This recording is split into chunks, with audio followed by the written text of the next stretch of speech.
গরুর কলিজা খেতে প্রায় সবাই পছন্দ করি, কিন্তু কলিজায় কিছু উটকো গন্ধ থাকে যা সঠিকভাবে রান্না না করলে থেকেই যায়। তাই আজ আমার ভিডিওতে থাকছে কলিজার উটকো গন্ধ খুব সহজে দূর করে দারুণ রং ও স্বাদের শাহী কলিজা রান্নার রেসিপি। আসসালামু আলাইকুম, সবাইকে ওয়েলকাম জানাচ্ছি আমার আজকের ভিডিও। প্রথমে আমি 1 কেজি পরিমাণ কলিজা ধুয়ে নিয়েছি। আমার কলিজার টুকরো কিছু বড় কিছু ছোট আছে, এগুলো আমি পরে সাইজ করে কেটে নিব। এখন একটা পাত্রে পানি নিব, এরপর এতে দিব অল্প পরিমাণ লবণ, হলুদ এবং মরিচের গুঁড়ো। ভালো করে মিশিয়ে কলিজাগুলো দিয়ে দিব এখানে। এখন আমি কলিজাগুলো এই পানিতে প্রায় অর্ধেক সিদ্ধ করে নেব। লবণ, হলুদ, মরিচ পানিতে কলিজা সিদ্ধ করার ফলে কলিজার যে এক্সট্রা গন্ধ থাকে সেটা চলে যাবে এবং কলিজা রান্নার পর কলিজা কালো হবে না, বরঞ্চ খুব সুন্দর একটা কালার আসবে। এবং এভাবে লবণ হলুদ পানিতে সিদ্ধ করলে কলিজার স্বাদও কিন্তু বেড়ে যায়। এরকম পানির উপরে কালো পানিগুলো ভেসে উঠলে আমি একটা ছাঁকনির মাধ্যমে ছেঁকে ঠান্ডা পানিতে কলিজাগুলো ধুয়ে নিব। ধুয়ে ঠান্ডা হতে রেখে দিব। কলিজাটা পুরোপুরি ঠান্ডা হলে স্কোয়ার ছোট ছোট সাইজ করে সবগুলো কলিজা কেটে নিব। এখন চুলার উপর কড়াইতে 1/2 কাপ পরিমাণ সয়াবিন তেল দিয়ে দিব। এরপর এতে দিব 1 কাপ পরিমাণ পেঁয়াজ কুচি, পরিমাণ মতো কাঁচামরিচ কুচি, কয়েকটা দারচিনি, মুখ চিড়ে দেওয়া কতগুলো এলাচ, 2টা তেজপাতা।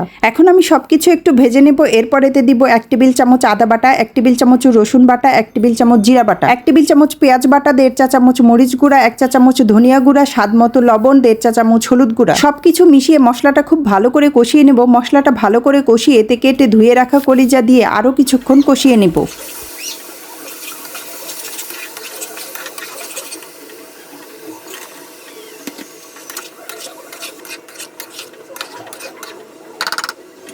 কলিজাটা ভালো করে কষিয়ে এতে পরিমাণ মতো গরম পানি দিয়ে কমপক্ষে 20 মিনিট রান্না করে নেব।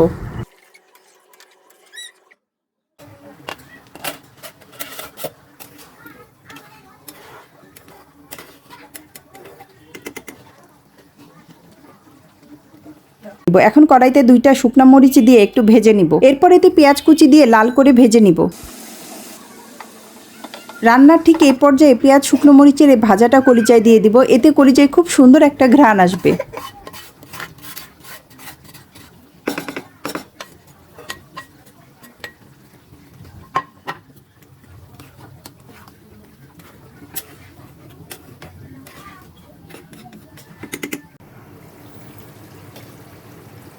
রান্নার ঠিক শেষ পর্যায়ে কলিজার উপরে গরম মশলার গুঁড়ো ছড়িয়ে দিব।